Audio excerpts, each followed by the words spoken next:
북한군 여자매가 상관의 성폭행에 의해 탈북을 감행하게 되고 대한민국에 와서 사성장군 합참의장 출신의 한 노인을 만나면서 펼쳐지는 충격적인 이야기입니다. 구독과 좋아요를 해주시면 더 좋은 사연으로 보답하겠습니다. 개성특별시 판문군 휴전선에 맞닿은 제2군단 직할 통신여단 제8 통신대대 막사는 살아있는 무덤이었다. 임진강에서 불어오는 칼날 같은 바람은 낡은 막사 창문을 밤새도록 흔들었고 그 소리는 25 윤설이와 23 윤다솜 자매의 뼛속까지 파고드는 절망의 비명과도 같았다. 혁명 열사의 자손이라는 특급 성부는 그녀들에게 영광이 아닌 벗어날 수 없는 지옥행 급행 열차표였다. 언니 설이는 이름처럼 서리빨 같은 여자였다. 웬만한 사내 앞에서도 굽히지 않는 꼿꼿한 허리와 도끼를 품은 날카로운 눈매 때문에 전갈이라 불렸다. 동생 다솜은 오래된 순우리말 이름처럼 따뜻하고 다정한 심성을 가졌으나 군 생활은 그녀의 눈빛에서 총기를 앗아가고 그 자리에 깊은 그늘만을 남겼다. 그녀들의 삶을 짓밟고 영혼을 갉아먹는 존재는 국가보위성에서 파견 나온 마철령 소위였다. 그는 권력이라는 이름의 채찍을 휘두르는 잔인한 조련사였고 자매는 그의 소나귀에서 벗어날 수 없는 한 쌍의 어린 짐승에 불과했다. 마철령의 악행은 일상이었다. 그는 서리의 강인함을 꺾는 것에서 다솜의 여린 영혼을 파괴하는 것에서 뒤틀린 쾌락을 느꼈다. 훈련 성과가 좋다는 이유로 모두가 보는 앞에서 서리의 뺨을 후려쳤고 통신 장비에 작은 먼지 하나가 앉았다는 트집을 잡아 다솜을 한겨울 밤새도록 얼음물에 손을 담그게 했다. 진짜 지옥은 해가 진 뒤에 찾아왔다. 그는 사상교양이라는 명목으로 자매를 번갈아 자신의 사무실로 불렀다. 그곳에서 벌어지는 일은 인간의 존엄성이란 것이 얼마나 허망하게 무너져 내릴 수 있는지를 증명하는 잔혹극이었다. 그는 혁명과업과 당에 대한 충성을 강요하며 거부할 수 없는 위력으로 그녀들의 몸과 마음을 유린했다. 서리는 이를 악물고 버텼다. 이 모든 고통이 자신에게서 끝나기를, 제발 동생만은 더럽혀지지 않기를 피눈물로 기도했다. 하지만 악마는 가장 순수한 것을 탐하는 법이었다. 어느 날 새벽 다솜이 화장실에서 위에까지 토해내며 쓰러졌다.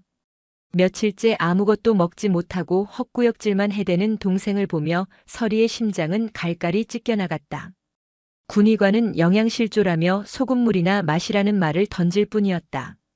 그날 밤 열에 들떠 끙끙 앓던 다솜이 공포에 질린 목소리로 속삭였다. 언니, 마 소위 동지가 무서워. 자꾸 나를. 다솜의 떨리는 음성은 서리의 마지막 남은 이성의 끈을 끊어버렸다. 결국 지키지 못했다. 자신이 그토록 보호하려 했던 동생마저 악마의 소나귀에 더럽혀지고 만 것이었다. 서리는 주먹을 너무 꽉 쥔 나머지 손톱이 살을 파고들어 피가 배어나왔지만 고통을 느낄 겨를도 없었다. 불길한 예감은 현실이 되었다. 다솜의 월경이 끊겼다. 함께 내무반을 쓰는 나이 많은 간호병 출신 하사관이 다솜의 안색을 살피더니 조심스럽게 서리의 귀에 속삭였다. 아무래도 몸 안에 다른 심장이 뛰는 것 같소. 회임.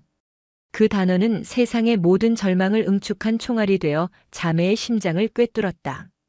이 사실이 알려지는 순간 다솜은 군기문란이라는 죄목으로 총살을 당하거나 정치범수용소로 끌려가 죽느니만 못한 삶을 살게 될 것이었다. 마철령은 증거도 없이 자신의 죄를 인정할 리 없었다. 모든 책임은 고스란히 다솜의 몫이었다. 그날 밤 경계 근무를 서던 초소에서 서리는 자신의 몸 상태 또한 정상이 아님을 깨달았다. 혹시나 하는 마음에 더듬어 본 기억의 달력은 붉은 경고등을 켜고 있었다. 자신마저도 그 악마의 씨앗을 품었을지 모른다는 끔찍한 공포가 온몸을 전율케 했다. 언니 차라리 죽어버릴래. 이대로는 살 수 없어.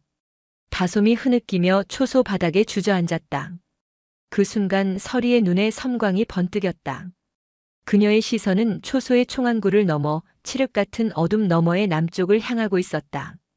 자유, 생존, 그리고 복수. 죽긴 왜 죽어? 죽더라도 여기서 개죽음 당할 순 없어. 우리를 이렇게 만든 그놈들이 발 뻗고 자는 꼴은 못 봐. 서리는 동생의 어깨를 붙잡고 눈을 똑바로 마주했다. 그녀의 눈은 더 이상 슬픔에 젖어 있지 않았다. 이글거리는 분노와 강철 같은 결의로 불타고 있었다. 다솜아, 똑똑히 들어. 여기서 이대로 썩어 문드러지거나 저 철조망을 넘다가 총알바지가 되거나 둘 중 하나를 선택해야 해. 나랑 같이 지옥불을 건너겠니? 다솜은 언니의 눈에서 희망이 아닌 처절한 생존 의지를 보았다. 이곳에 남는 것은 살아있는 죽음뿐이다. 하지만 저 너머에는 아주 희미할지라도 삶이라는 가능성이 존재했다. 건널래, 언니. 같이 죽더라도. 언니랑 같이 건널래. 그날부터 서리는 치밀하게 움직였다. 그녀의 할아버지는 국경경비대에서 복무했던 영웅이었다. 어릴 적 무릎에 앉혀놓고 들려주던 경계 근무의 허점, 순찰조의 이동 경로, 지뢰, 매설 지역에 대한 희미한 기억들을 필사적으로 되살렸다. 그들은 며칠에 걸쳐 몰래 훔친 절단기와 약간의 건빵을 군복 깊숙한 곳에 숨겼다. 그리고 운명의 밤이 왔다. 하늘도 그들을 돕는 듯 비안개가 자욱하게 내려앉아 한치 앞을 분간하기 어려웠다. 자정 무렵 경계 근무 교대 시간의 짧은 허점을 노려 자매는 막사 뒤편 어둠 속으로 몸을 던졌다. 심장이 갈비뼈를 부수고 튀어나올 것처럼 광란으로 뛰었다. 첫 번째 철책에 도달한 서리는 품에서 절단기를 꺼내 녹슨 철조망을 끊기 시작했다. 쩍쩍 하는 소리가 정적을 깨고 지옥의 문을 여는 소리처럼 섬뜩하게 울렸다. 식은땀이 비오듯 흘렀다. 마침내 사람이 겨우 빠져나갈 만한 구멍이 생겼다. 서리가 먼저 몸을 밀어넣는 순간 날카로운 철조망 가시가 그녀의 손바닥을 깊게 찔러 찢었다. 살점이 뜯겨나가는 고통이 느껴졌지만 그녀는 신음소리 한 번 내지 않고 이를 악물었다. 뚝뚝 떨어지는 피는 어둠 속으로 스며들었다. 세 번째 철책을 넘었을 때 저 멀리서 탐조등 불빛과 함께 군견 짖는 소리가 들려왔다. 발각된 것이었다. 뛰어. 서리는 다솜의 손목을 잡고 미친 듯이 달리기 시작했다. 어디가 길이고 어디가 지뢰밭인지 알 수 없었다. 오직 본능에 의지해 짐승처럼 어둠을 향해 내달렸다. 등 뒤에서 거기 서라. 는 고함과 함께 총성이 밤의 정적을 갈랐다. 탕, 탕, 탕. 총알이 귓가를 스치며 소름 끼치는 파열음을 냈다. 수풀에 온몸이 긁히고 찢겨나갔지만 멈출 수 없었다. 얼마나 달렸을까? 폐가 터져버릴 것 같고 심장이 멎을 것 같은 순간 자매는 작은 웅덩이 옆 수풀에 몸을 던지고 숨을 죽였다. 추격대의 목소리와 군합발 소리가 점점 가까워졌다. 멀어지기를 몇 번, 마침내 주변이 다시 지독한 고요에 휩싸였다. 자매는 서로의 존재를 확인하듯 거친 숨을 몰아쉬며 한참을 누워 있었다. 서리는 찢어진 손바닥에서 흘러나온 피로 축축해진 흙냄새를 맡았다. 다솜은 언니의 상처를 보자마자 소리 없는 눈물을 쏟으며 자신의 속옷을 찢어 동염해 주었다. 그들은 이제 돌이킬 수 없는 강을 건넜다. 배신자, 조국을 등진 반역자. 그들에게는 이제 돌아갈 곳이 없었다. 오직 앞으로 나아가는 길뿐이었다. 자매는 서로를 의지해 몸을 일으켰다. 그리고 한치 앞도 보이지 않는 어둠 속으로 희망인지 또 다른 절망인지 모를 미지의 땅 비무장지대를 향해 다시 발걸음을 옮기기 시작했다. 비무장지대는 이승도 저승도 아닌 연옥이었다. 낮에는 죽은 듯이 덤불 속에 몸을 숨기고 밤이 되면 유령처럼 움직였다. 며칠을 굶었는지 감각조차 무뎌졌다. 건빵 몇 조각으로 허기를 달래고 썩은 이끼가 낀 웅덩이 물로 갈증을 채웠다. 뱃속의 생명은 고요했지만 그 존재감은 바위처럼 무겁게 자매를 짓눌렀다. 이곳에서 쓰러지면 셋, 아니 넷의 목숨이 함께 사라지는 것이었다. 가장 큰 공포는 소리와 흔적이었다. 바람에 나뭇잎 스치는 소리에도 심장이 멎는 것 같았고 발밑에 작은 돌멩이 하나에도 온 신경이 곤두섰다. 그들은 짐승의 배설물을 피해 걸었고 새들의 경계음에 숨을 죽였다. 살아있는 모든 것이 적이었고 죽어있는 모든 것이 함정이었다. 탈출한 지 닷새째 되던 밤 그들은 마침내 임진강의 거친 물줄기 앞에 섰다. 강 건너편에 희미하게 보이는 남쪽의 불빛은 천국의 등불처럼 아득하게 느껴졌다. 하지만 칠흑 같은 어둠 속에서 포효하며 흐르는 강물은 건널 수 없는 저승의 강처럼 보였다. 언니, 어떡해. 나 수영 못해. 다솜이 절망적인 목소리로 속삭였다. 공포에 질린 그녀의 몸이 사시나무처럼 떨렸다. 서리는 말없이 동생을 끌어안았다. 언니의 심장 소리는 두려움에 떨고 있었지만 동생에게 전해지는 온기는 강철처럼 단단했다. 괜찮아. 내가 있잖아. 내가 너 업고서라도 건널 거야. 그들은 칡넝쿨로 썩은 통나무 몇 개를 엮어 엉성한 뗏목을 만들었다. 뼈를 애는 듯한 차가운 강물에 발을 담그는 순간 다솜은 비명을 지를 뻔했다. 서리는 그런 동생을 뗏목에 의지하게 하고 자신은 찢어진 손바닥의 고통을 잊은 채 필사적으로 물을 저었다. 물살은 생각보다 거셌다. 금방이라도 뗏목이 뒤집힐 것처럼 위태롭게 흔들렸고 차가운 물은 임신한 몸의 체온을 무섭게 빼앗아갔다. 배가 돌처럼 뭉치고 허리가 끊어질 듯한 통증에 다솜은 몇 번이나 정신을 잃을 뻔했다. 그때마다 서리가 동생의 뺨을 때리며 소리쳤다. 정신 차려 윤다솜. 여기서 죽으면 안 돼. 우리 아기들 생각해야지. 얼마나 흘렀을까. 거의 탈진 상태에 이르렀을 때 마침내 발에 축축한 진흙이 닿았다. 남쪽 땅이었다. 자매는 강가에 쓰러져 한참 동안 서로의 온기에 의지에 떨었다. 살았다는 안도감도 잠시 젖은 군복 사이로 스며드는 한기에 온몸에 이가 딱딱 부딪혔다. 그때였다. 숲속에서 꼼짝 마 하는 날카로운 외침과 함께 수십 개의 강렬한 불빛이 그들을 덮쳤다. 대한민국 육군 수색대였다. 자매는 눈을 가린 채 본능적으로 서로를 부둥켜 안았다. 총구를 겨눈 군인들의 경계심 가득한 눈빛 속에서 그들은 구원받은 것이 아니라 새로운 위협 앞에 놓였음을 직감했다. 그들은 곧바로 국군 기무사령부의 한 분실로 이송되었다. 창문 하나 없는 밀폐된 공간에서 시작된 조사는 집요하고 혹독했다. 신원, 탈북 경로, 북한에서의 행적. 모든 것을 낱낱이 파헤치는 질문 앞에서 자매는 몇 번이고 무너져 내렸다. 특히 마철령에게 당했던 끔찍한 기억을 꺼내놓는 것은 혀를 깨물고 죽고 싶을 만큼의 고통이었다. 조사관들은 그들의 말을 온전히 믿지 않았다. 임신한 몸으로 휴전선을 넘었다는 사실 자체를 의심했다. 위장 탈북 혹은 난파 공작원일 가능성을 집요하게 캐물었다. 서리는 강철 같은 눈빛으로 그들의 의심에 맞섰지만 다솜은 심리적으로 완전히 무너져 내렸다. 몇 주간의 지옥 같은 조사가 끝나고 그들은 마침내 탈북민 정착교육시설인 하나원으로 보내졌다. 병원 검진 결과 서리는 임신 14주, 다솜은 16주였다. 기적적으로 아이들은 무사했지만 자매의 영혼은 너덜너덜한 누더기가 되어 있었다. 하나원에서의 생활은 또 다른 형태의 감옥이었다.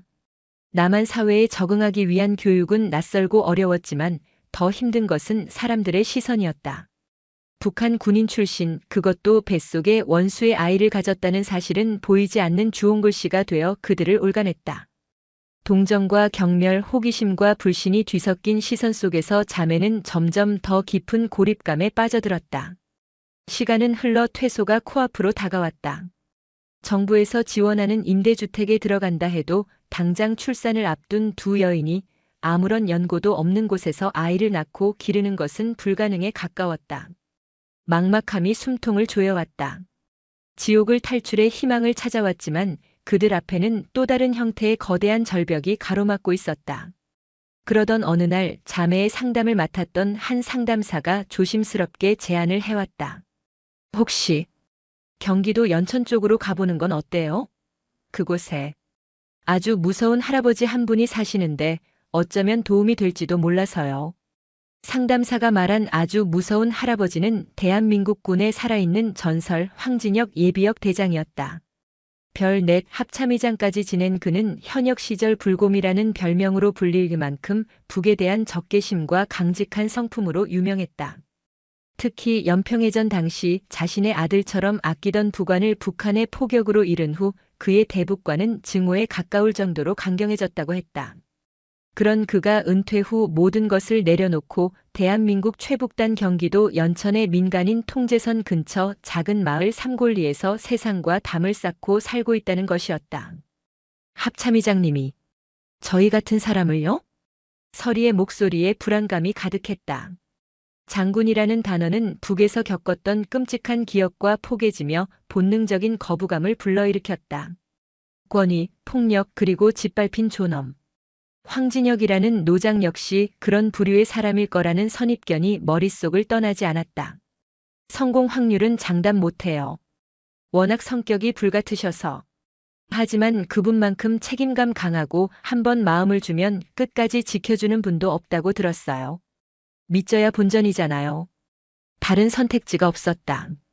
자매는 지푸라기라도 잡는 심정으로 연천행 버스에 몸을 실었다. 서울의 번잡한 풍경이 멀어지고 차창 밖으로 군용 트럭과 철조망이 심심찮게 보이는 북쪽의 풍경이 펼쳐졌다. 그 스산한 풍경은 자매의 불안한 마음을 더욱 헤집었다. 삼곤이는 지도에도 잘 나오지 않는 작은 마을이었다. 버스에서 내리자 맑지만 어딘가 긴장감이 감도는 공기가 그들을 맞았다. 멀리서 들려오는 포성, 훈련 소리인 듯 했다. 약속된 장소에서 그들을 기다리고 있는 것은 한눈에도 범상치 않은 기운을 풍기는 노인이었다. 이른을 넘긴 나이에도 굽은 곳 하나 없이 꼿꼿한 허리, 잘 다려진 낡은 군용 점퍼, 그리고 세월의 풍파가 깊게 새겨진 얼굴. 하지만 그 모든 것을 압도하는 것은 형형하게 살아있는 눈빛이었다. 수많은 죽음과 삶의 경계를 지켜본 자만이 가질 수 있는 서슬퍼런 칼날 같은 눈빛. 황진혁이었다. 자매는 그의 앞에서 얼어붙은 듯 굳어버렸다. 북에서 몸에 밴 습관처럼 허리를 깊이 숙여 경직된 자세로 인사했다. 처음 뵙겠습니다. 황진혁은 아무 말 없이 한참 동안 자매를 훑어보았다. 그의 시선은 마치 적을 분석하는 레이더처럼 자매의 머리끝부터 발끝까지 그리고 불러온 배까지 샅샅이 훑었다. 경멸과 혐오가 뒤섞인 얼음장 같은 시선이었다. 그는 자매를 보는 것이 아니라 그들 뒤에 있는 북한이라는 거대한 적을 보고 있었다. 누가 보냈나?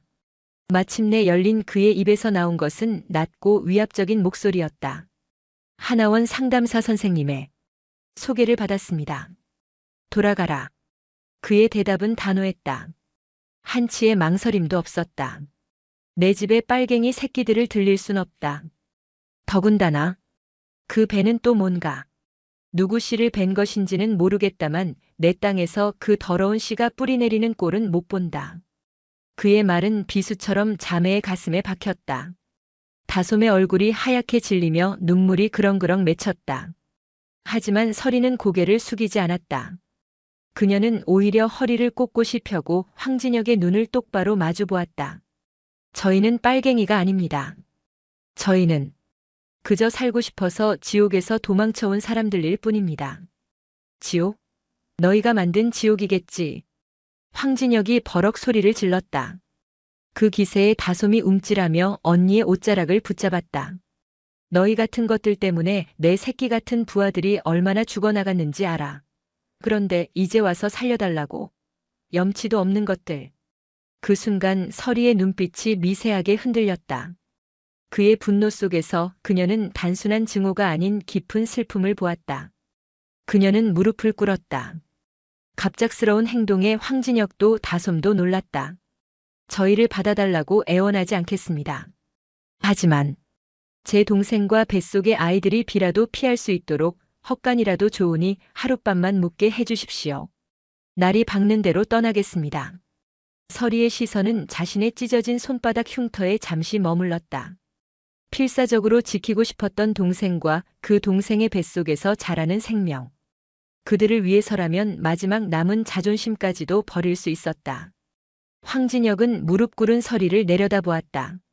그는 수많은 적의 항복을 보았지만 이토록 처절한 눈빛은 처음이었다.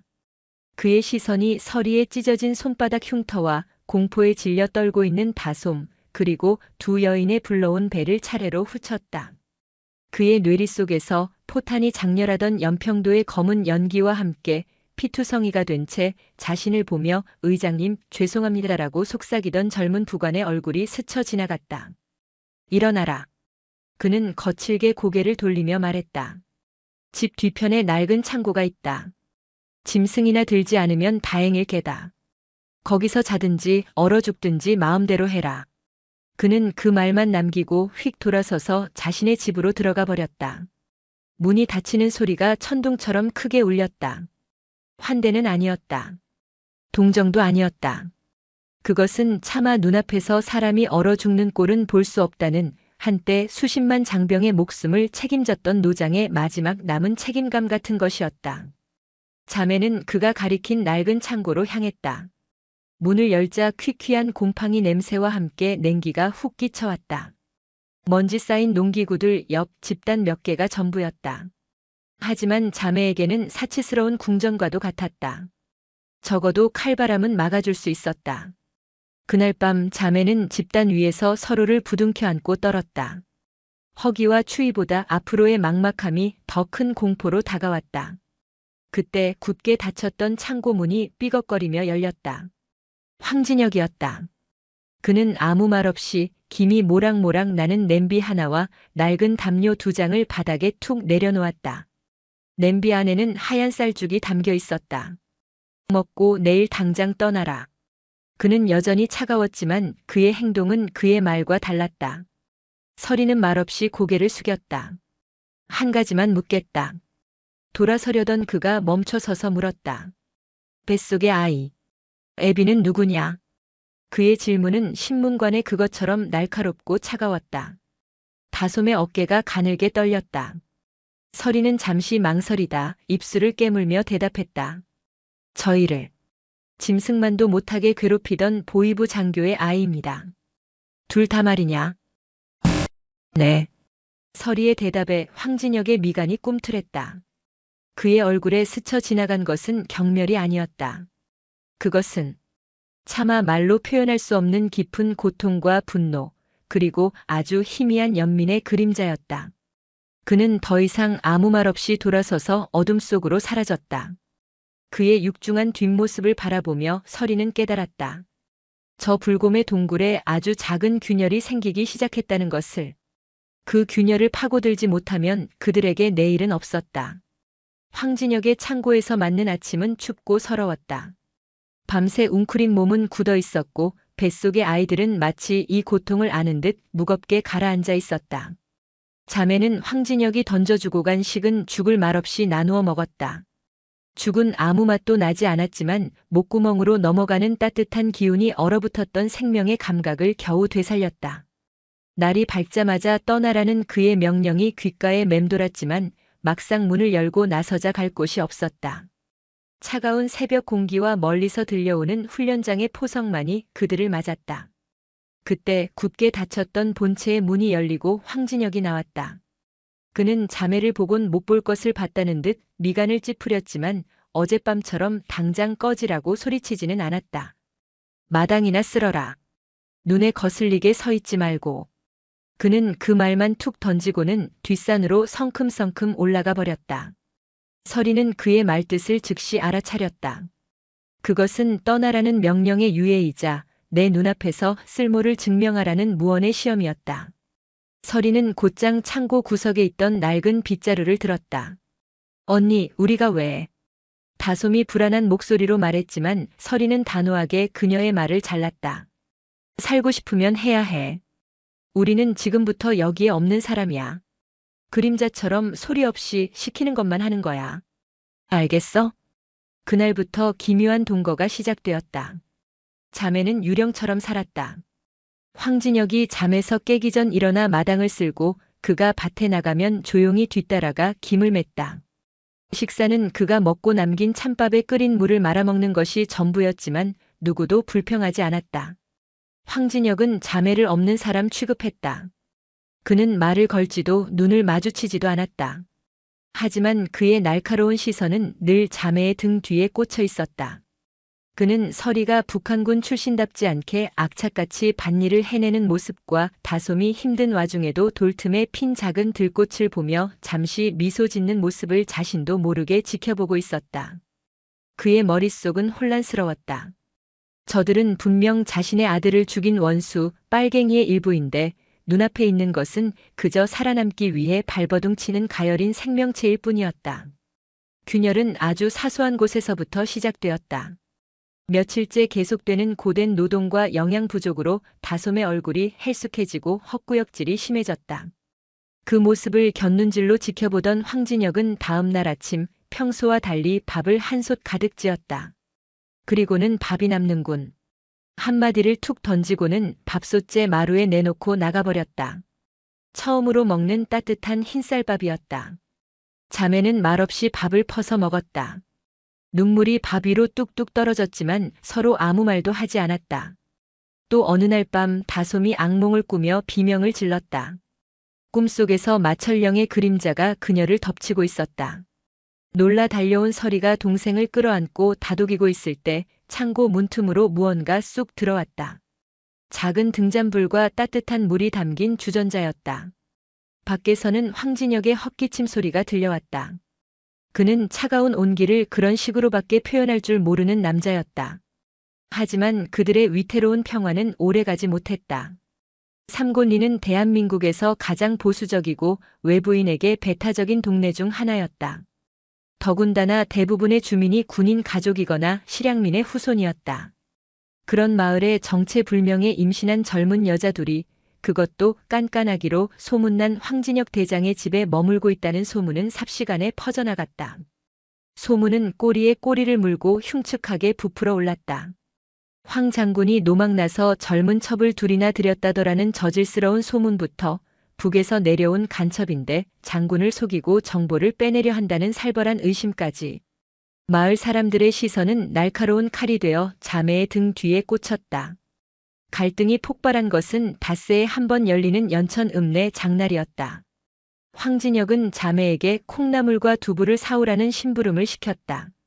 처음으로 마을 사람들과 정면으로 마주해야 하는 순간이었다. 자매는 최대한 눈에 띄지 않으려 잔뜩 움츠린 채 장터로 들어섰다. 하지만 그들의 존재는 기름 위에 떨어진 물방울처럼 즉시 소란을 일으켰다. 저것들 아니야? 황 장군네 기어들어온 그 애들. 어머, 배부른 것 좀 봐. 둘 다 저러니 필시 보통 내기들은 아닐 거야. 수군거림은 이내 노골적인 적대감으로 변했다. 콩나물을 사려던 자매 앞에 6.25 때 아버지를 잃었다는 박씨 할머니가 길을 막아섰다. 이년들아, 내년들 정체가 뭐냐? 어디서 굴러먹던 뼈다귀인지는 모르겠다만 여긴 너희 같은 빨갱이년들이 발붙일 곳이 아니야. 그녀의 고함에 주변 상인들과 장보러 온 안악들이 순식간에 주위를 둘러쌌다. 내 말이. 우리 남편도 저 북쪽 놈들 때문에 평생 다리 절면서 사는데 저것들 낯짝만 봐도 피가 거꾸로 솟아. 당장 이 동네에서 꺼져. 내년들 뱃속에 있는 새끼들도 다 똑같은 빨갱이 새끼들이야. 빨갱이 새끼. 그 말은 다솜의 마지막 남은 이성의 끈을 끊어버렸다. 그녀는 공포에 질려 귀를 막고 주저앉아 울부짖었다. 서리는 그런 동생을 감싸 안고 수십 개의 증오 어린 시선에 홀로 맞섰다. 그녀의 눈은 다시 북에서의 전갈처럼 도끼를 뿜어내고 있었다. 함부로 말하지 마세요. 저희가 무슨 죄를 지었다고 당신들이 저희에 대해 뭘 안다고. 서리가 악에 받쳐 소리쳤지만 그녀의 저항은 더 큰 분노의 불길에 기름을 부을 뿐이었다. 누군가 자매를 향해 썩은 배추잎을 던졌다. 그것을 시작으로 온갖 오물과 욕설이 비처럼 쏟아졌다. 아수라장이 된 장터 한가운데서 자매는 속수무책으로 증오의 파도에 휩쓸리고 있었다. 그때였다. 지금 뭣들 하는 짓인가? 모든 소음을 잠재우는 얼음장처럼 차갑고 묵직한 목소리가 군중 뒤편에서 울려 퍼졌다. 황진혁이었다. 그는 어느새 자매의 곁으로 다가와 거대한 산처럼 그들의 앞을 가로막고 서 있었다. 그의 등장은 들끓던 장터의 공기를 일순간에 얼어붙게 만들었다. 황 장군님. 박씨 할머니가 당황해서 말을 더듬었다. 이것들이 장군님을 속이고 있는 겁니다. 북에서 온 간첩일지도 모릅니다. 황진혁은 박씨 할머니를 쳐다보지도 않았다. 그의 시선은 오물투성이가 된 채 떨고 있는 자매에게 향해 있었다. 그의 불호령이 장터 전체에 울려 퍼졌다. 이 아이들이 간첩인지 아닌지는 내가 판단한다. 그리고 설령 그렇다 해도 내 집 안에 있는 사람에게 돌을 던지는 것은 나 황진혁의 얼굴에 똥칠을 하는 것과 같다. 그는 천천히 모여든 마을 사람들을 둘러보았다. 그의 눈빛은 전장을 호령하던 불곰의 그것이었다. 나는 평생을 이 땅을 지키기 위해 싸웠다. 당신들이 편히 잠잘 때 내 부하들은 철책선에서 피를 흘리며 죽어갔다. 그런데 당신들은 지금 뭘 하고 있나? 힘없는 아녀자들에게 침을 뱉고 돌을 던지는 것이 당신들이 말하는 애국인가? 그건 애국이 아니라 비겁한 린치일 뿐이다. 그의 포효에 누구 하나 감히 대꾸하지 못했다. 이 아이들은 이제부터 내 사람이다. 그의 선언은 폭탄과도 같았다. 좋든 싫든 죽이 되든 밥이 되든 내가 책임지고 데리고 있을 것이다. 그러니 앞으로 내 사람에게 손가락질 한 번이라도 더하는 자는 나 황진혁을 적으로 아는 것으로 간주하겠다. 알겠나? 그는 바닥에 주저앉은 다솜을 일으켜 세우고 서리의 어깨를 붙잡았다. 그리고는 아무 일 없었다는 듯 군중 사이를 뚫고 묵묵히 걸었다. 그의 등 뒤로 홍해가 갈라지듯 길이 열렸다. 낡은 트럭에 올라탄 채 세 사람은 아무 말도 없었다. 집으로 돌아오는 내내 침묵만이 흘렀다. 하지만 그것은 어색한 침묵이 아니었다. 이전과는 다른 종류의 단단한 유대감이 그들 사이에 조용히 자리 잡고 있었다. 그날 밤 황진혁은 처음으로 자매를 본체의 작은 방으로 들였다. 그리고는 수십 년간 굳게 닫아두었던 낡은 장롱을 열었다. 그 안에는 곱게 접힌 군복 한 벌과 빛바랜 사진 한 장이 있었다. 환하게 웃고 있는 젊은 군인의 사진이었다. 내 부관이었다. 연평도에서 내 아들놈이나 마찬가지였지. 그는 처음으로 자신의 상처를 꺼내 보이고 있었다. 나는 아직도 저놈들을 용서할 수가 없다. 아마 평생 그럴 게다. 너희를 볼 때마다 저놈들의 얼굴이 어른거리는 것도 사실이다. 그는 자매를 돌아보았다. 그의 눈빛은 더 이상 차갑지 않았다. 깊은 슬픔과 혼란 그리고 아주 작은 온기가 뒤섞여 있었다. 하지만 오늘 너희를 보니 알겠다. 너희 역시 저놈들의 전쟁이 만들어낸 또 다른 희생자라는 것을. 내 부관을 죽인 것도 전쟁이고 너희를 그 지경으로 만든 것도 전쟁이다. 그는 자리에 앉아 처음으로 자매와 눈을 맞추었다. 이유는 묻지 않겠다. 하지만 살아남아라. 어떻게든 살아남아서 너희를 이 꼴로 만든 놈들에게 똑똑히 보여줘라. 너희는 결코 패배하지 않았다고. 그리고 너희 뱃속의 아이들은 이 지긋지긋한 전쟁과 증오의 고리를 끊어낼 첫 번째 세대가 되어야 한다. 그것은 용서가 아니었다. 화해도 아니었다. 그것은 상처 입은 늙은 군인이 또 다른 상처 입은 어린 군인들에게 건네는 생존을 향한 처절한 명령이었다. 그날 밤 자매는 처음으로 창고가 아닌 따뜻한 방 안에서 잠이 들었다. 창밖의 포성은 여전히 위협적이었지만 이제 그들에게는 거친 비바람을 막아줄 든든한 동굴이 생겼다. 비록 그 동굴의 주인이 사나운 불곰일지라도 가을이 깊어지면서 삼곤리의 바람은 더욱 차가워졌다. 자매의 배는 이제 누가 보아도 만삭이었고 두 생명의 무게는 위태로운 희망이 되어 그들을 짓눌렀다. 장터 소동 이후 마을 사람들의 노골적인 적대감은 사라졌지만 그 자리를 어색한 침묵과 경계심이 대신했다. 황진혁이라는 거대한 방패막이 있었지만 자매는 여전히 이방인이었다. 황진혁의 변화는 느렸지만 분명했다. 그는 여전히 무뚝뚝하고 말이 없었지만 식탁에는 늘 자매 몫의 밥그릇이 놓여 있었고 낡은 창고는 땔감과 푹신한 집단으로 채워져 따뜻한 보금자리로 변해갔다. 그는 읍내에 나갈 때마다 산모에게 좋다는 늙은 호박이나 잉어를 사왔고 밭에 거름이나 줘라며 툭 던져놓곤 했다. 서툰 애정 표현이었지만 자매는 그 안에 담긴 진심을 느낄 수 있었다. 문제는 예상치 못한 순간에 가장 잔인한 방식으로 찾아왔다. 예정일을 한 달이나 앞둔 늦가을 밤 북쪽에서부터 거대한 폭우가 쏟아지기 시작했다. 마치 하늘에 구멍이라도 뚫린 듯한 비였다. 그날따라 다솜의 상태가 좋지 않았다. 배가 딱딱하게 뭉치고 허리가 끊어질 듯 아프다며 밤새 끙끙 앓았다. 새벽녘 다솜의 입에서 찢어지는 듯한 비명이 터져나왔다. 언니, 배가 찢어질 것 같아. 서리가 불을 켜고 동생의 상태를 살폈을 때 그녀는 숨을 멈췄다. 이부자리 아래가 흥건하게 젖어 있었다. 피었다. 양수가 터진 것이 아니라 하열이었다. 태반이 먼저 떨어져 나오는 산모와 아이 모두에게 치명적인 태반 조기 박리였다. 장군님, 장군님. 서리의 절규에 황진혁이 뛰쳐나왔다.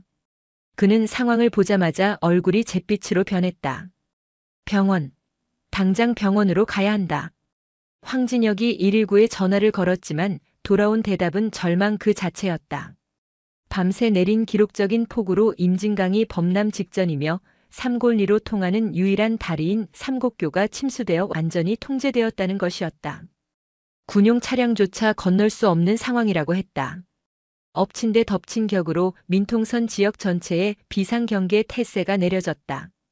북한군이 폭우를 틈타 도발할 가능성에 대비해 모든 민간인의 이동이 전면 금지되었다는 군 방송이 스피커를 찢을 듯 울려 퍼졌다. 젠장. 이런 빌어먹을. 평생 전장에서 냉정을 잃지 않았던 그의 입에서 거친 욕설이 터져나왔다. 다솜은 식은땀을 비오듯 흘리며 고통에 몸부림치고 있었다. 창백해져가는 동생의 얼굴을 보며 서리는 눈앞이 캄캄해졌다. 지옥불을 건너고 죽음의 강을 헤엄쳐 왔는데 정작 이 안전하다는 남쪽 땅에서 이 작은 방 안에서 동생과 조카를 잃게 될지도 모른다는 공포가 온몸을 마비시켰다. 내가 어떻게든 길을 뚫겠다. 군 부대에 연락해서 장갑차라도. 황진혁이 이성을 잃고 뛰쳐나가려는 순간 하는 신음과 함께 곁에서 동생을 간호하던 서리가 갑자기 배를 움켜쥐며 주저앉았다. 극심한 스트레스와 충격 때문일까? 아니면 운명의 잔인한 장난일까? 그녀에게도 진통이 시작된 것이었다. 이제는 둘 아니 넷의 목숨이 완전히 고립된 이 작은 흙집에서 사투를 벌여야 하는 최악의 상황이었다. 황진혁은 망연자실했다. 합참의장 시절 그는 수십만 대군의 생사를 손에 쥐고 국가의 운명을 결정했다. 하지만 지금 그는 비명 지르는 두 산모 앞에서 아무것도 할 수 없는 무력한 늙은이에 불과했다. 그의 강철 같던 눈빛이 절망으로 흔들렸다. 그의 무너지는 모습을 본 것은 설이었다. 그녀는 자신의 고통을 억누르며 이를 악물고 황진혁을 향해 포효했다. 정신 차리세요. 장군님이 여기서 무너지시면 저희는 다 죽습니다. 여긴 전장입니다. 저희는 장군님의 부하고요. 제발 저희를 살려주십시오, 장군님. 서리의 절규는 지휘관을 향한 부하의 마지막 보고이자 살려달라는 처절한 애원이었다. 전장, 부하, 장군님. 그 단어들은 벼락처럼 황진혁의 정신을 내리쳤다. 그렇다. 이곳은 전장이었다. 적은 자연재해와 절망적인 상황. 그리고 자신은 이 작은 부대를 책임져야 하는 지휘관이었다. 포기란 그의 군인 인생에 없는 단어였다. 그의 눈이 번쩍 뜨였다. 예전의 불곰의 눈빛이 돌아와 있었다. 의무실. 부대 의무실이라도 연락해야 한다. 그는 즉시 자신의 인맥을 총동원하기 시작했다. 그가 전화를 건 곳은 이 지역을 관할하는 제5보병사단 열쇠부대의 사단장 직통 전화였다. 나 황진혁이다. 지금 내 집에 산모가 둘이나 있는데 길이 막혀 꼼짝 못하는 상황이다. 한 명은 위급하다. 어떻게든 의무병과 군의관을 보내라. 수단과 방법을 가리지 말고. 이건 부탁이 아니라 명령이다. 전직 합참의장의 명령은 여전히 살아있는 권력이었다. 사단장은 즉시 최정예 수색대원들과 군의관으로 구성된 비상팀을 꾸렸다. 한편 황진혁은 집안에서 자신이 할 수 있는 모든 것을 했다. 그는 끓인 물과 깨끗한 수건을 준비하고 서리에게는 호흡법을 지시하며 다솜의 곁을 지켰다. 정신 똑바로 차려라. 너희는 휴전선도 맨몸으로 넘어온 독한 년들이다. 이까짓 고통에 질 수 없어. 뱃속의 아기들을 생각해라. 그 아이들은 너희처럼 지옥에서 살게 할 순 없지 않나. 그의 목소리는 단순한 격려가 아니었다. 그것은 삶의 의지를 강제로 끌어올리는 지휘관의 명령이었고 죽음의 공포를 몰아내는 힘을 가진 호령이었다. 자매는 고통 속에서도 그의 목소리의 의지에 필사적으로 버텼다. 얼마나 지났을까? 밖에서 거친 흙탕물을 가르는 군용 트럭 소리와 함께 다급한 발소리가 들려왔다. 마침내 군의관과 의무병들이 도착한 것이었다. 그들은 불어난 강물을 피해 산을 넘어오는 위험을 감수하고 이곳까지 달려온 것이었다. 군의관은 다솜의 상태를 보자마자 고개를 저었다. 이곳에서는 수술이 불가능합니다. 과다출혈로 산모가 위험합니다. 어떻게든 병원으로 후송해야 합니다. 다리가 끊겼는데 어떻게 후송한단 말인가? 황진혁이 절망적으로 소리쳤다. 그때 함께 온 젊은 수색대대 장교가 무전기를 들고 외쳤다. 헬기, 의무 헬기를 띄워야 합니다. 이 기상에 가능하겠습니까? 모두의 시선이 하늘로 향했다. 미친 듯이 비바람이 몰아치는 하늘은 헬기가 뜨는 것 자체가 자살 행위처럼 보였다. 하지만 그것이 유일한 희망이었다. 황진혁은 다시 수화기를 들었다. 이번에 그가 전화를 건 곳은 청와대 국가안보실이었다. 나 황진혁이다. 지금 내 눈앞에서 국민 넷의 목숨이 꺼져가고 있다. 당장 육군 항공작전 사령부에 연락해서 코브라든 아파치든 띄울 수 있는 건 다 띄우라고 전해라. 내 목숨을 담보로 걸겠다. 만약 내 국민 하나라도 잘못되면 내가 직접 대통령을 찾아가 책임을 물을 것이다. 그의 절규에 가까운 호령은 대한민국 국방의 심장부를 움직였다. 잠시 후 어둠과 폭우를 뚫고 지축을 울리는 프로펠러 소리가 들려오기 시작했다. 공격 헬기 2대의 호위를 받으며 붉은 십자가가 그려진 의무 헬기 메디온이 기적적으로 모습을 드러낸 것이었다. 헬기는 거센 바람에 위태롭게 흔들리며 마당에 착륙하는 대신 구조용줄을 내렸다. 다솜이 먼저 들것에 실려 헬기로 올라갔다. 그리고 진통이 점점 심해지는 서리가 뒤를 이었다. 서리는 들것에 실려 올라가면서도 비바람을 온몸으로 맞으며 헬기를 향해 필사적으로 손을 흔드는 황진혁의 모습을 눈에 담았다. 자신들을 빨갱이 새끼라 부르던 그가 이제는 자신의 모든 것을 걸고 그 빨갱이 새끼들을 살리기 위해 싸우고 있었다. 서리의 눈에서 뜨거운 눈물이 빗물과 뒤섞여 흘러내렸다. 헬기가 상승하며 멀어져가는 삼골리의 불빛을 내려다보며 그녀는 깨달았다. 그들이 건넌 것은 휴전선이라는 물리적인 경계선만이 아니었다. 증오와 이념, 국적과 편견의 경계. 그리고 지금 이 순간 그들은 삶과 죽음의 경계선을 넘나들고 있었다. 창밖으로 간간히 터지는 섬광과 천둥 소리는 마치 새로운 생명의 탄생을 알리는 축포처럼 혹은 또 다른 전쟁의 시작을 알리는 포성처럼 들려왔다. 국군 수도병원의 하얀 벽은 비현실적이었다. 지옥 같던 밤이 지나고 자매는 나란히 누워 있었다. 다솜은 응급 제왕절개 수술 끝에 딸을 낳았다. 과다출혈로 생사를 오갔지만 기적적으로 고비를 넘겼다. 서리 역시 뒤이어 건강한 아들을 순산했다. 두 아이는 예정일보다 일찍 태어나 인큐베이터에 들어가야 했지만 우렁찬 울음소리로 자신들의 존재를 세상에 알렸다. 자매는 며칠 동안 말없이 서로의 손만 잡고 있었다. 살아있다는 사실이, 아이들이 살아있다는 사실이 믿기지 않았다. 그들이 흘리는 눈물은 더 이상 서러움이나 고통의 눈물이 아니었다. 그것은 생명 그 자체에 대한 경이로움과 감사함의 눈물이었다. 가장 분주한 사람은 황진혁이었다. 그는 매일같이 낡은 트럭을 몰고 연천과 병원을 오갔다. 갓 태어난 아이들에게 필요한 베네옷과 기저귀를 서툰 솜씨로 사나르고 자매에게는 군에서는 이런 걸 먹어야 뼈가 빨리 붙는다며 사고를 푹 고아다 바쳤다. 병원 사람들은 무뚝뚝하지만 지극정성인 그를 당연히 아이들의 친할아버지라고 생각했다. 별 넷을 단 합참의장이었다는 사실을 아는 사람은 아무도 없었다. 그는 그저 두 손주를 둔 평범하고 서툰 할아버지일 뿐이었다. 한 달 뒤 자매와 두 아이는 삼곤리의 집으로 돌아왔다. 그들을 맞이한 것은 이전과는 완전히 다른 마을의 풍경이었다. 아가들의 탄생을 축하합니다. 삼곤리 마을 주민 일동이라고 적힌 현수막이 걸려 있었고 장터에서 그들에게 오물을 던졌던 박씨 할머니가 제일 먼저 달려와 서리의 손을 잡고 울었다. 아가, 내가 죽을 죄를 졌다. 이 늙은이가 뭘 몰라도 한참 몰랐어. 마을 안악들은 각자 미역과 쌀 그리고 아기 옷가지를 들고 와 마당을 가득 메웠다. 그날 밤의 사투는 마을 전체를 하나의 공동체로 하나의 거대한 가족으로 묶어주는 기적을 만들어냈다. 자매는 처음으로 이 낯선 땅에 자신들의 뿌리가 내리고 있음을 느꼈다. 그날 이후 황진혁의 집은 아이들의 울음소리와 웃음소리로 가득 찼다. 황진혁은 불곰이라는 별명이 무색하게 손주들 앞에서는 속수무책으로 무너지는 손주 바보가 되었다. 그는 서툰 솜씨로 아이들을 목욕시키다 물벼락을 맞기 일쑤였고 밤새 우는 아이를 업고 군가를 불러주다 자매에게 핀잔을 듣기도 했다. 그의 거칠고 투박한 손길에서 아이들은 세상에서 가장 안전하고 따뜻한 온기를 느꼈다. 자매는 아이들의 이름을 지었다. 다솜의 딸은 강아리. 임진강을 건너온 아이라는 뜻과 강하게 살아가라는 소망을 담았다. 서리의 아들은 윤새벽.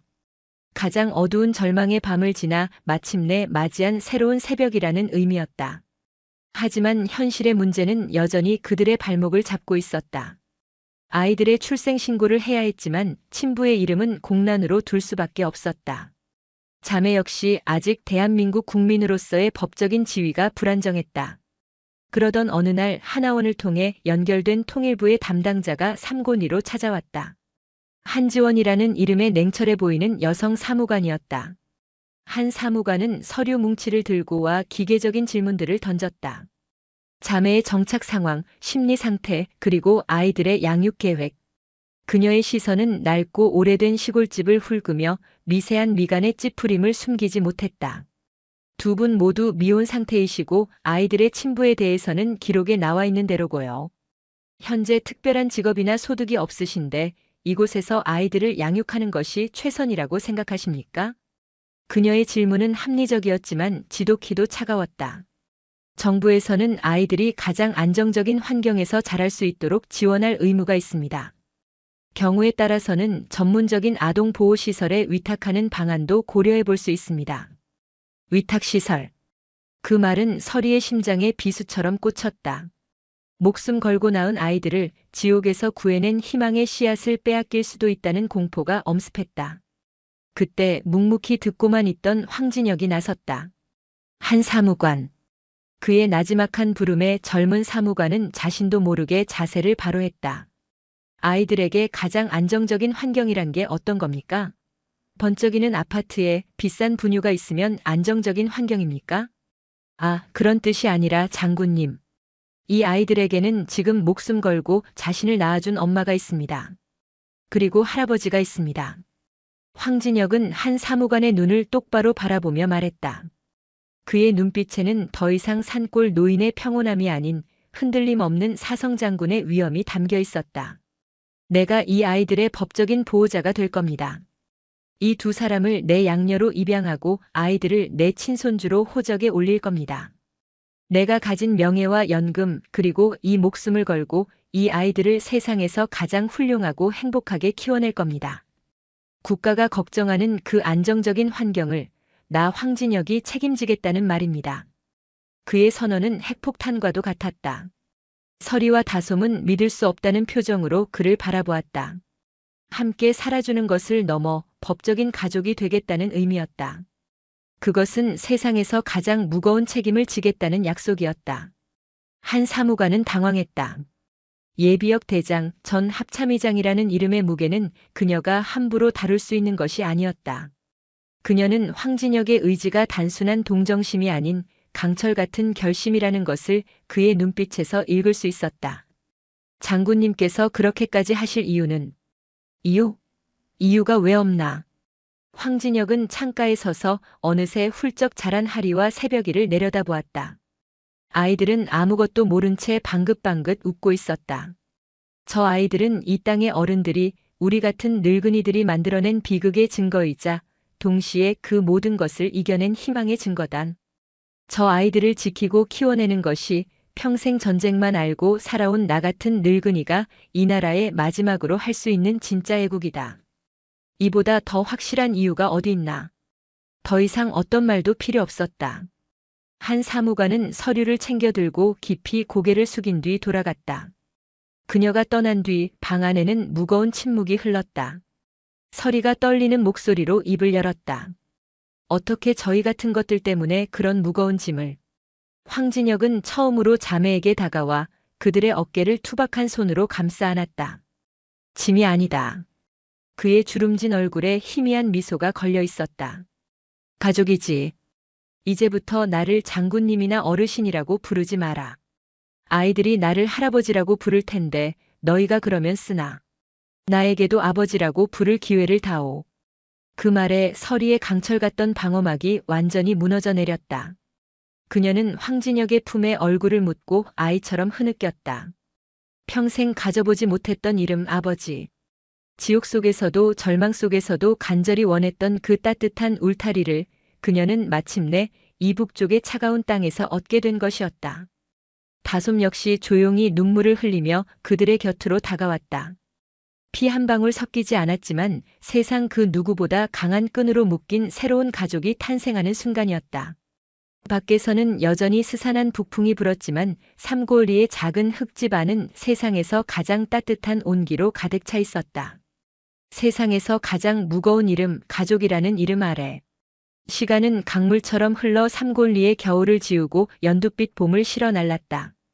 강아리와 윤새벽은 돌을 지났고 이제는 제법 능숙하게 마당을 아장아장 걸어다니며 할아버지의 호통 섞인 웃음소리를 자아냈다. 아이들의 웃음소리는 집안의 공기를 바꾸었다. 지독한 상처 위에 돋아난 새살처럼 그들의 존재 자체가 치유이고 희망이었다. 황진혁은 이제 완연한 할아버지였다. 그는 아이들을 무릎에 앉히고 6.25 전쟁 이야기를 구수한 옛날 이야기처럼 들려주었고 낡은 트럭에 아이들을 태우고 민통선 철책 너머로 아스라이 보이는 북녘 땅을 가리키며 저기는 나쁜 놈들이 사는 곳이니 절대 가서는 안 된다고 가르쳤다. 그의 눈빛에는 여전히 북에 대한 적개심이 서려 있었지만 그 옆에는 아이들을 향한 무한한 사랑과 그 아이들의 어머니들을 향한 묵직한 책임감이 자리 잡고 있었다. 그는 법적인 절차를 모두 마쳐 윤설이와 윤다솜을 자신의 호적에 양녀로 올렸다. 이제 그들은 서류상으로도 완벽한 가족이었다. 설이는 땅의 주인이 되어가고 있었다. 그녀는 연천군 농업기술센터에서 귀농 교육을 받으며 전문적인 농업 지식을 쌓았다. 그녀의 손길이 닿은 텃밭은 마법처럼 풍성한 결실을 맺었다. 그녀가 키운 인삼과 율무는 불곰 할아버지네 약초라는 이름으로 읍내 장터에서 날개 돋친 듯 팔려나갔다. 전갈이라 불리던 도끼는 땅에 정직한 땀방울에 씻겨나가고 그 자리에는 두 아이를 키워내는 강인하고도 온화한 어머니의 얼굴이 남았다. 다솜은 붓을 통해 세상과 소통했다. 그녀의 그림은 더 이상 슬프지 않았다. 그녀는 삼곤리의 사계, 천진난만하게 뛰어노는 아이들의 모습, 그리고 밭에서 흙을 만지는 언니의 강인한 손과 깊은 주름 속에 따스한 미소를 숨긴 아버지의 얼굴을 화폭에 담았다. 그녀의 그림은 군청에서 주최한 작은 전시회에서 대상을 받았고 그녀에게는 민통선 화가라는 어엿한 별명이 생겼다. 지독한 트라우마는 사라지지 않았지만 그녀는 그것을 들여다보고 끌어안아 예술로 승화시키는 법을 배우고 있었다. 그렇게 평화가 영원할 것 같았던 어느 초여름의 오후 그들의 고요한 일상에 불길한 돌멩이 하나가 날아들었다. 우체부가 낡은 오토바이를 타고 와 편지 한 통을 건네고 갔다. 발신인의 주소는 없었고 수신인은 윤설이, 윤다솜으로 되어 있었다. 낯선 필체였지만 편지 봉투에서 풍기는 미세한 잉크 냄새는 북한의 그것과 닮아 있었다. 설이의 심장이 쿵 내려앉았다. 누구지? 다솜이 호기심 어린 눈으로 물었지만 설이는 대답 대신 굳은 얼굴로 편지를 들고 방으로 들어갔다. 그녀의 손이 미세하게 떨리고 있었다. 편지지를 펼치는 순간 그녀의 눈에 들어온 첫 문장은 그녀의 피를 얼어붙게 만들었다. 나를 기억하는가, 나의 어여쁜 새끼들아. 마철영. 그 이름은 활자로 적혀 있었을 뿐인데 뱀처럼 스멀스멀 기어나와 그녀의 목을 조르는 듯 했다. 너희가 남조선으로 도망가 개처럼 빌붙어 산다는 소식은 익히 들었다. 감히 내 씨를 품고 도망친 대가가 얼마나 끔찍한지 곧 알게 될 것이다. 너희가 이룬 그 보잘것없는 평화와 행복, 내가 남김없이 짓밟아주마. 나는 지금 너희와 아주 가까운 곳에 있다. 매일 밤 너희를 지켜보고 있다. 곧 만나러 가마, 나의 전갈, 나의 다솜아. 편지는 거기서 끝나 있었다. 협박이자 선전포고였다. 설이는 숨을 쉴 수가 없었다. 겨우 잊었다고 생각했던 상처 딱지 아래 단단하게 굳어있던 고름이 다시 터져 나온 것이었다. 그놈이 남쪽에 와 있다고. 어떻게? 그리고 어떻게 이곳 주소를? 그녀의 머릿속이 하얗게 비어버린 순간 방문이 열리고 황진혁이 들어왔다. 그는 서리의 잿빛 얼굴과 떨리는 손에 들린 편지를 보고는 즉시 상황이 심상치 않음을 직감했다. 무슨 일이냐? 서리는 대답 대신 편지를 그에게 건넸다. 황진혁은 편지를 읽어내려가는 내내 표정에 변화가 없었다. 하지만 그의 눈빛은 이글거리는 용암처럼 들끓고 있었다. 편지를 다 읽은 그는 아무 말 없이 그것을 갈갈이 찢어 아궁이에 던져버렸다. 아무 일도 없는 것이다. 그가 나지막이 말했다. 이런 비겁한 협박에 흔들릴 필요 없다. 저놈이 여기 있다는 증거도 없고 설령 그렇다 해도 이 애비가 있는 한 내년들 머리카락 하나 건드리지 못한다. 그의 목소리는 단호했지만 서리는 그의 눈빛에서 스쳐 지나가는 깊은 분노와 불안을 읽었다. 그날 밤부터 집안의 공기는 완전히 달라졌다. 서리는 다시 전갈이 되었다. 그녀는 밤에 잠을 자지 않고 손에 익은 낫을 머리맡에 둔 채 뜬 눈으로 밤을 지새웠다. 작은 소리에도 칼날같이 반응했고 낯선 차가 마을 어귀에 나타나기라도 하면 온몸의 신경을 곤두세웠다. 다솜은 언니의 변화를 감지하고 불안에 떨었다. 그녀는 아이들을 품에 꼭 껴안은 채 그림자처럼 방 안을 배회했다. 악몽이 다시 시작되었다. 그녀의 스케치북에는 다시 어둠이 드리워지기 시작했다. 겨우 쌓아 올린 평화의 성이 보이지 않는 적의 편지 한 장에 모래성처럼 허물어지고 있었다. 황진혁은 겉으로는 태연한 척했지만 그는 누구보다 기민하게 움직이고 있었다. 그는 그날 밤 수십 년 만에 처음으로 자신의 군 시절 인맥을 총동원하기 시작했다. 그가 전화를 건 곳은 국군 기무사령부의 방첩처장, 현역 시절 그의 직속 부관이었던 박성철 소장이었다. 나 황진혁이다. 자네에게 극비리에 알아볼 것이 있다. 마철영이라는 이름의 보위부 소위 최근에 탈북했거나 난파되었을 가능성이 있다. 현재 국내에 체류 중인지 행적은 어떤지 당장 알아봐라. 내일 아침까지 내 책상 위에 보고서가 올라와 있어야 한다. 이것은 부탁이 아니라 자네의 옛 상관으로서 내리는 명령이다. 다음 날 아침 약속대로 박성철 소장에게서 연락이 왔다. 내용은 충격적이었다. 마철영은 반년 전 탈북자로 위장해 남한으로 잠입했으며 하나원에서 교육을 받던 중 감시가 소홀한 틈을 타 종적을 감췄다는 것이었다. 현재 국정원과 기무사에서 비밀리에 그를 추적하고 있지만 뱀처럼 교활하게 숨어들어 행방이 묘연하다는 것이었다. 특히 그가 하나원에서부터 입버릇처럼 윤설이, 윤다솜 자매에 대한 증오와 복수심을 드러냈다는 증언도 확보되었다. 편지는 단순한 협박이 아니었다. 실존하는 위협이었다. 황진혁은 고민에 빠졌다. 자매를 안전한 곳으로 피신시켜야 하는가? 하지만 어디로? 대한민국 어디에도 저 미친놈의 소나기에서 완벽하게 안전한 곳은 없었다. 오히려 도망치는 것은 적에게 끌려다니는 것과 같았다. 최선의 방어는 공격이다. 전장에서 뼈가 굵은 노장의 머릿속에 해답은 하나뿐이었다. 그는 자매를 불렀다. 그리고 모든 사실을 털어놓았다. 마철영이 남쪽에 와 있으며 그가 지금 어디선가 그들을 노리고 있다는 것을. 다솜은 그 자리에서 혼절할 듯 쓰러졌고 서리는 입술을 깨물며 부들부들 떨었다. 이제 선택해야 한다. 황진혁이 말했다. 그의 눈은 서리를 향해 있었다. 계속 이렇게 숨어서 공포에 떨며 살 것인가? 아니면 직접 맞서 싸워서 이 지긋지긋한 악연을 내 손으로 끊어낼 것인가? 나는 너를 지킬 것이다. 하지만 내 스스로 일어서지 않으면 평생 이 악몽에서 벗어날 수 없다. 너는 이제 약한 계집이 아니라 두 아이의 어미다. 어미는 자식을 위해서라면 짐승도 될 수 있는 법이다. 그의 말은 서리의 심장에 불을 질렀다. 그렇다. 자신은 이제 혼자가 아니었다. 지켜야 할 아이들이 있었다. 물려줄 것이라곤 이 지긋지긋한 공포와 상처뿐인 어미가 될 수는 없었다. 싸우겠습니다. 서리의 목소리는 강철처럼 단단했다. 그놈을 제 손으로 끝장내겠습니다. 제 아이들에게 2번 다시 그림자 따위는 물려주지 않겠습니다. 좋다. 그럼 오늘부터 내가 너를 다시 군인으로 만들겠다.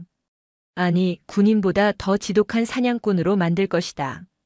그날부터 삼곤리의 깊은 산속에서는 비밀스러운 훈련이 시작되었다.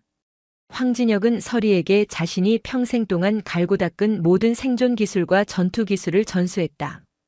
그것은 군대의 제식 훈련이 아니었다.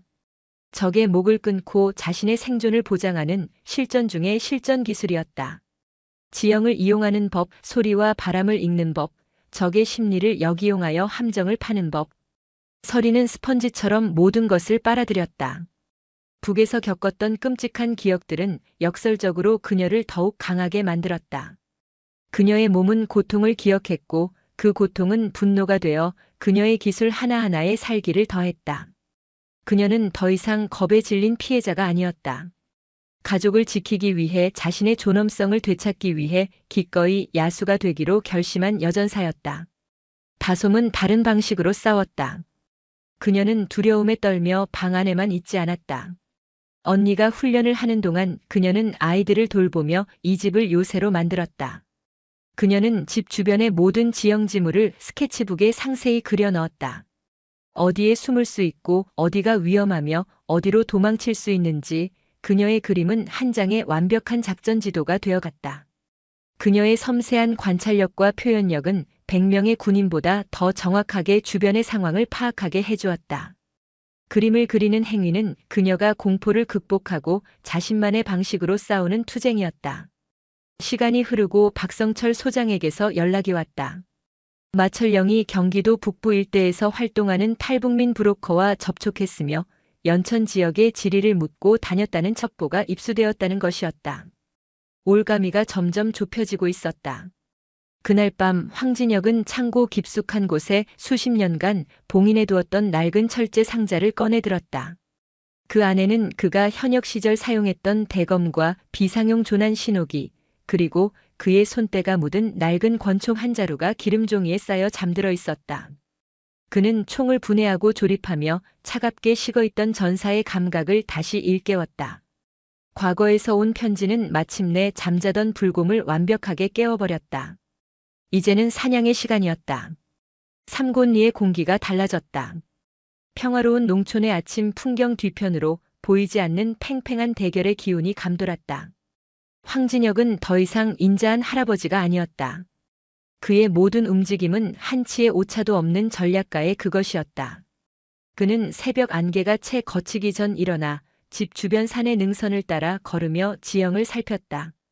그의 머릿속에서는 이미 수십 가지의 교전 시나리오가 그려지고 지워지기를 반복했다. 그는 서리의 훈련 강도를 극한까지 끌어올렸다. 단순히 힘과 기술을 겨루는 것이 아니었다.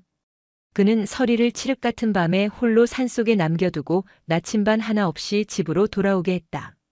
덫을 놓는 법과 해체하는 법, 소리 없이 이동하는 법, 그리고 무엇보다 중요한 죽이는 법을 가르쳤다. 적을 죽이는 것을 망설이지 마라. 내가 망설이는 1초가 내 아이들이 죽는 1분이 될 수 있다. 적 앞에서는 자비심도 동정심도 사치다. 오직 생존과 섬멸만이 있을 뿐이다. 그의 가르침은 잔인했지만 그것이야말로 서리가 살아남을 유일한 길이었다. 서리는 묵묵히 모든 것을 받아들였다. 훈련이 끝나면 온몸이 상처투성이, 흙투성이가 되었지만 그녀의 눈은 날이 갈수록 맑고 차갑게 빛났다. 그녀는 자신의 안에 잠들어 있던 전갈의 독을 이제는 소중한 것을 지키기 위한 강력한 무기로 벼려내고 있었다. 한편 황진혁은 보이지 않는 곳에서 거대한 그물을 치고 있었다. 그는 박성철 소장을 통해 기무사뿐만 아니라 육군 5사단 수색대대와 민통선 지역을 관할하는 경찰 특공대까지 비밀리에 움직였다. 마철영의 신상 정보와 사진이 극비리에 공유되었고 삼곤리로 들어오는 모든 길목에는 위장 검문소가 설치되었다. 마을은 겉으로는 평화로워 보였지만 실제로는 거대한 덫이 되어 사냥감이 걸려들기만을 기다리고 있었다. 장군님, 저희가 직접 나서서 놈을 제거하겠습니다. 장군님께서 직접 위험을 감수하실 필요는 없습니다. 박성철 소장이 조심스럽게 말했지만 황진혁은 단호했다. 아닐세. 이건 군의 작전이 아니라 한 집안의 문제다. 내 집 마당에 기어들어온 뱀새끼는 내가 직접 그 대가리를 밟아줘야지. 군은 놈이 이 산으로 들어오는 순간 이곳을 완벽하게 고립시키는 역할만 해주게. 그 어떤 쥐새끼도 빠져나가지 못하도록. 사냥은 우리가 직접 한다. 그의 계획은 대담했다. 그는 군의 개입을 최소화하고 자신의 가족과 함께 이 문제를 해결하려 했다. 그것은 단순히 적을 제거하는 것을 넘어 자매에게 스스로 과거의 악몽을 끊어낼 기회를 주려는 그의 깊은 배려였다. 다솜이 그린 정밀 지도는 작전의 핵심이 되었다. 그녀는 집 주변의 지형뿐만 아니라 나무의 위치, 바위의 형태, 심지어 바람의 방향까지 그림에 담아냈다. 황진혁은 그 지도를 보며 감탄을 금치 못했다. 이건 최고의 작전 지도다. 내 언니가 칼이라면 너는 눈인 셈이구나. 다솜은 처음으로 자신의 재능이 누군가를 지키는 무기가 될 수 있다는 사실에 가슴 벅참을 느꼈다. 그녀는 더 이상 방 안에 숨어 떨지 않았다. 그녀는 매일같이 산에 올라 변화하는 지형과 환경을 지도에 추가했다. 그녀의 스케치북은 이제 가족을 지키는 가장 강력한 방패가 되어가고 있었다. 마을 사람들 역시 미묘한 변화를 감지하고 있었다. 황진혁은 마을 이장과 청년회장을 조용히 불렀다. 그는 모든 것을 털어놓지 않았지만 집안에 좋지 않은 일이 있어 당분간 외부인의 출입을 통제해야겠으니 낯선 사람이 보이면 즉시 연락해달라고 엄중하게 말했다. 황진혁에 대한 마을 사람들의 신뢰는 절대적이었다. 그날 이후 삼골리 주민들은 마을 전체의 눈과 귀가 되어 보이지 않는 경계망을 더욱 촘촘하게 만들었다. 장터에서 자매에게 돌을 던졌던 박씨 할머니는 매일 아침 대문 앞에 따뜻한 두부를 놓고 가며 무언의 응원을 보냈다. 그러던 어느 날 첩보가 들어왔다. 마철령이 동두천의 한 사창가 주변에서 목격되었으며 불법으로 총기를 구하려 한다는 정보였다. 놈이 마침내 마지막 발악을 준비하고 있다는 신호였다. 그날 밤 황진혁은 가족들을 모두 불러 모았다. 그는 다솜이 그린 지도를 펼쳐놓고 마지막 작전 계획을 설명했다. 놈은 분명 밤을 이용해 산으로 접근할 것이다. 그리고 정면이 아닌 가장 경계가 허술하다고 생각하는 집 뒤편 계곡을 통해 침투하려 하겠지. 그의 손가락이 지도 위의 한 지점을 가리켰다. 과거 한국 전쟁 당시 사용되었던 낡고 허물어진 교통호였다. 설이, 너는 이곳에 매복한다. 놈이 계곡을 따라 올라오면 이곳은 놈의 유일한 퇴로가 될 것이다. 놈을 이곳으로 유인하여 숨통을 끊어라. 그는 다솜을 돌아보았다. 다솜아, 너는 아이들을 데리고 안방의 비밀 공간에 숨어 있는다. 무슨 일이 있어도 절대 나와서는 안 된다. 하지만 내게도 임무가 있다. 그는 낡은 조명탄 하나를 그녀에게 건네주었다. 만약의 경우 내가 신호를 보내면 창문 밖으로 이 조명탄을 쏴라. 그것이 외부에 있는 우리 군에게 보내는 마지막 신호가 될 것이다. 마지막으로 그는 자신을 가리켰다. 그리고 이 늙은이는 미끼가 될 것이다. 놈의 목표는 너희 자매다. 내가 놈의 시선을 붙잡고 시간을 버는 동안 설이 내가 놈의 등 뒤를 쳐야 한다. 이것은 단순한 힘싸움이 아니라 심리전이고 시간 싸움이다. 방 안에는 무거운 침묵이 흘렀다. 세 사람은 말없이 서로의 얼굴을 바라보았다. 그들의 눈에는 두려움이 아닌 비장한 결의가 서려 있었다. 이 싸움은 단순히 마철령이라는 악마 하나를 상대하는 것이 아니었다. 그것은 그들의 지긋지긋한 과거와 그 과거가 남긴 상처와 정면으로 맞서 싸우는 성전이었다. 작전 개시 뒤의 일. 그날 저녁 황진혁은 평소와 달리 마당에 숯불을 피우고 고기를 구웠다.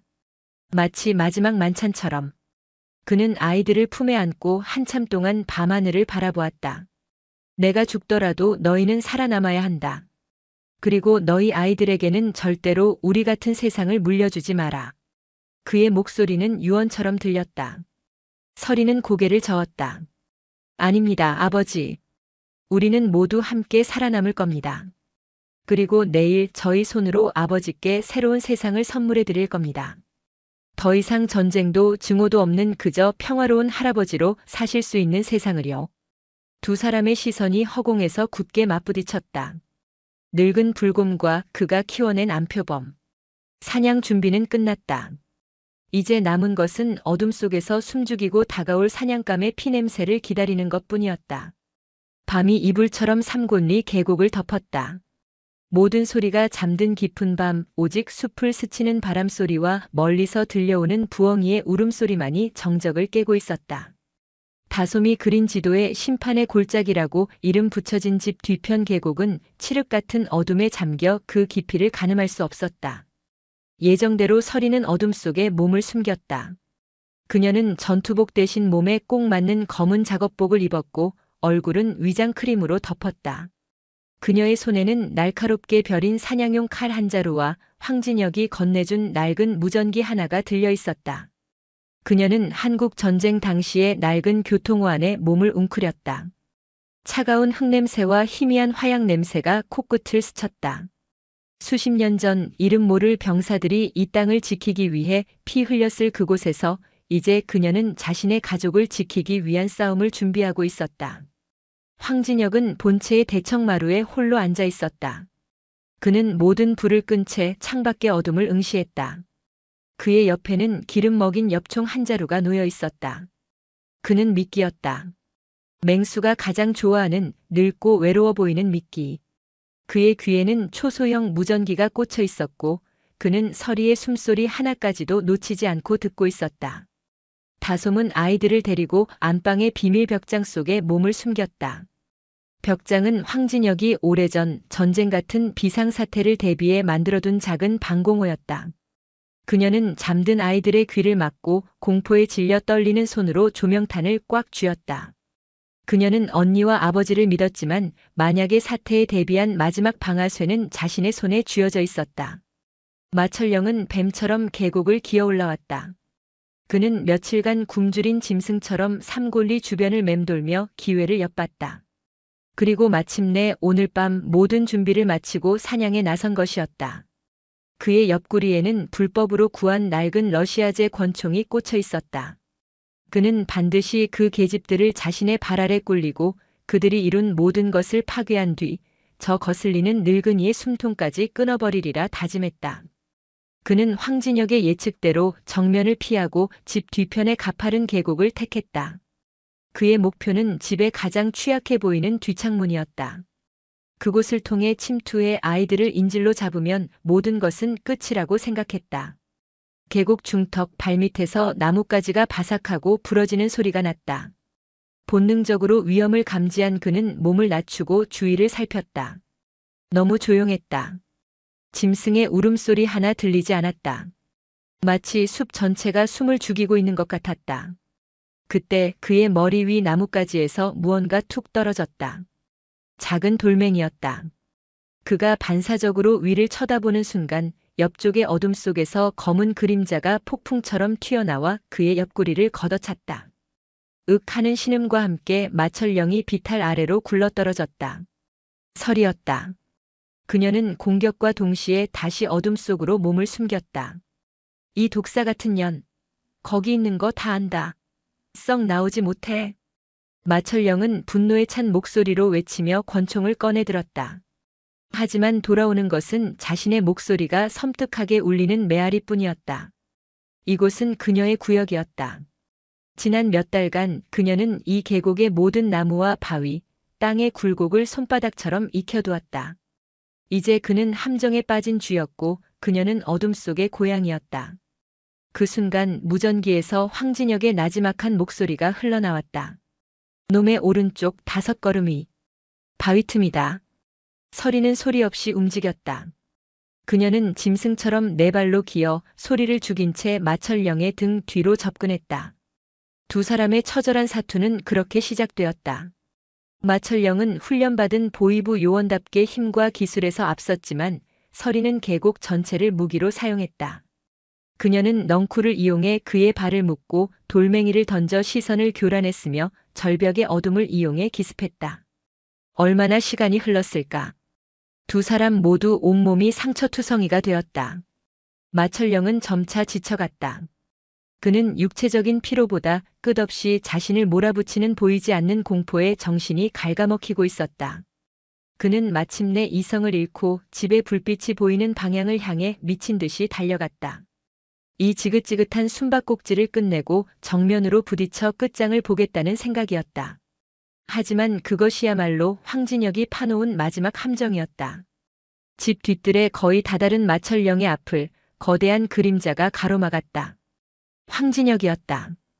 그는 엽총을 겨눈 채 산처럼 버티고 서 있었다. 내 놈이냐? 내 딸들을 괴롭힌 버러지가. 늙은이가 노망이 들었구나. 비켜라, 죽기 싫으면. 마철령이 권총을 들어 황진혁을 겨누었다. 하지만 황진혁은 눈 하나 깜짝하지 않았다. 오히려 그의 입가에 희미한 미소가 걸려 있었다. 이미 늦었다, 애송아. 내 등 뒤를 봐라. 마철령이 반사적으로 뒤를 돌아보는 순간 등 뒤의 어둠 속에서 달려온 서리가 그의 팔을 꺾고 다리를 걷어찼다. 균형을 잃고 넘어진 마철령의 손에서 권총이 떨어져 나갔다. 서리는 넘어진 그의 위로 올라타 그의 목에 차가운 칼날을 들이댔다. 끝났다, 마철령. 서리의 목소리는 얼음처럼 차가웠다. 내 놈이 내 동생과 나에게 했던 짓, 우리는 단 하루도 잊은 적이 없다. 내 놈이 빼앗아간 우리의 존엄성을 오늘 여기서 되찾겠다. 마철령은 패배를 인정할 수 없었다. 그는 최후의 발악으로 품 안에 숨겨두었던 또 다른 단도를 꺼내 서리의 복부를 찌르려 했다.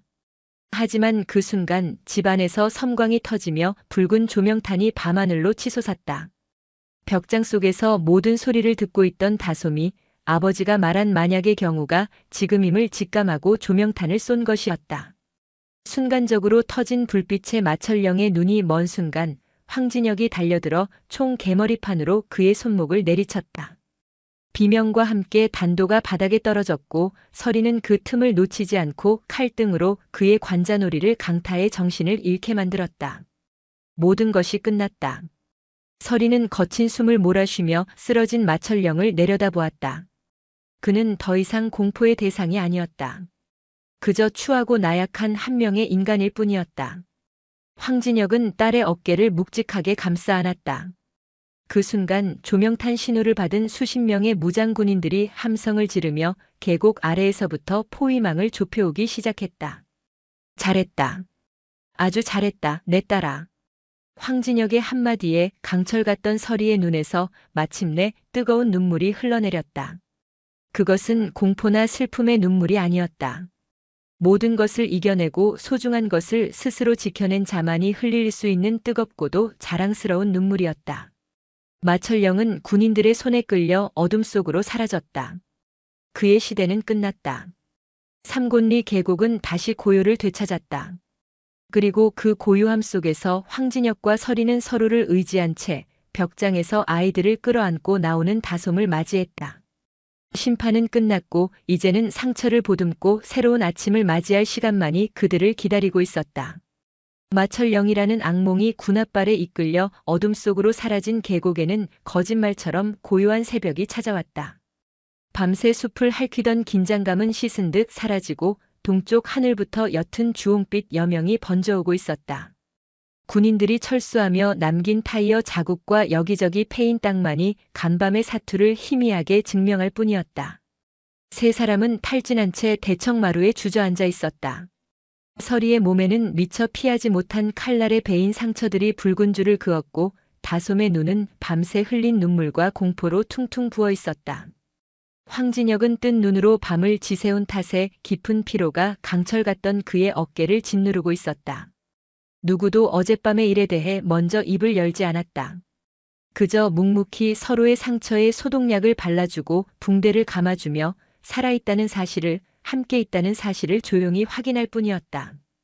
벽장 속에서 곤히 잠들었던 아이들이 깨어나 엄마를 찾으며 울음을 터뜨렸다.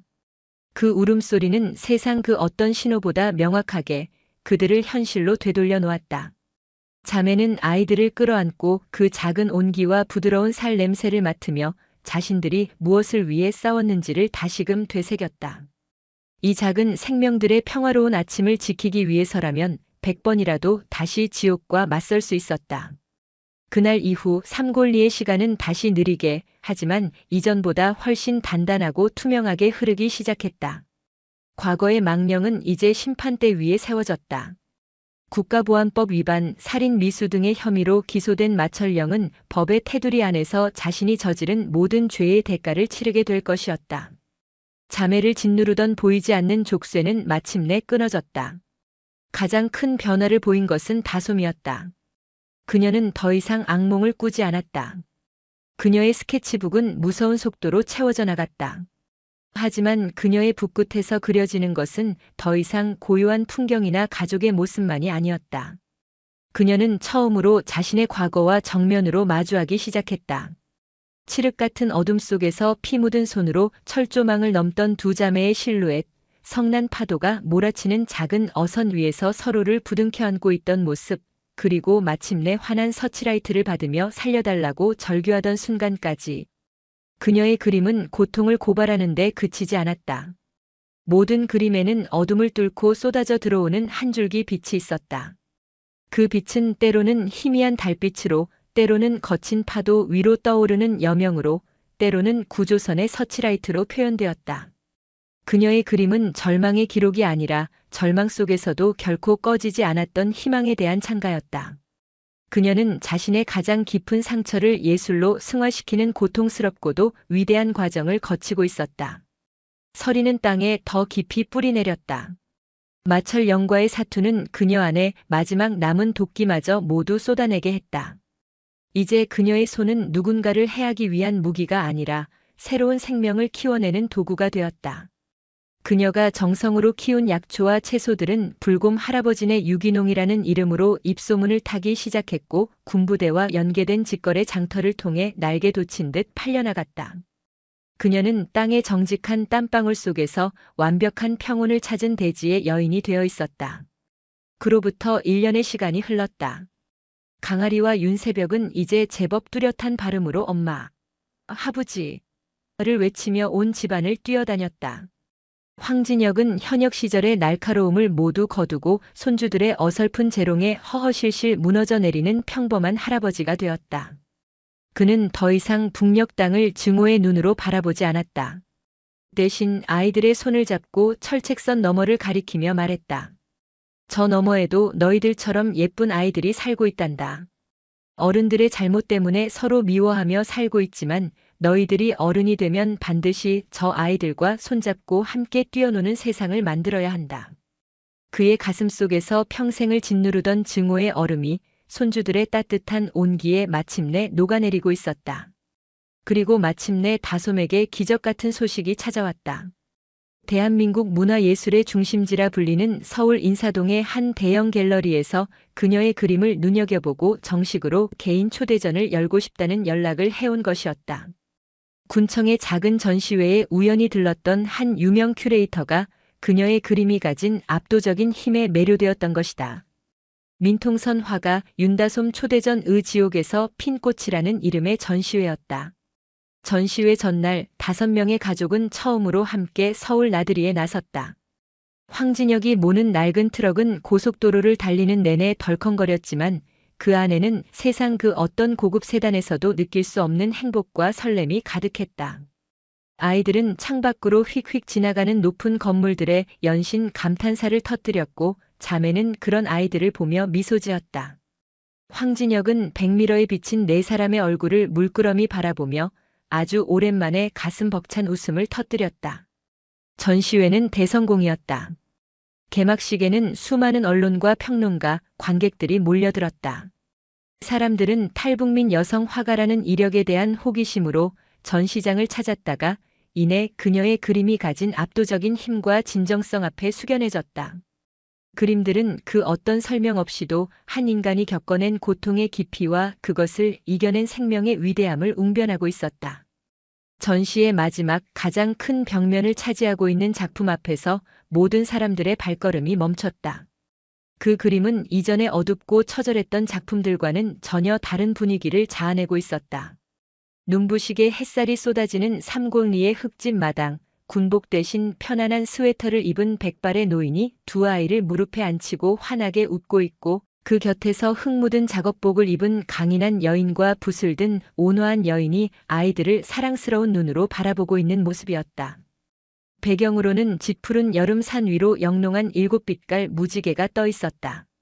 그림의 제목은 나의 아버지, 나의 삼골이었다.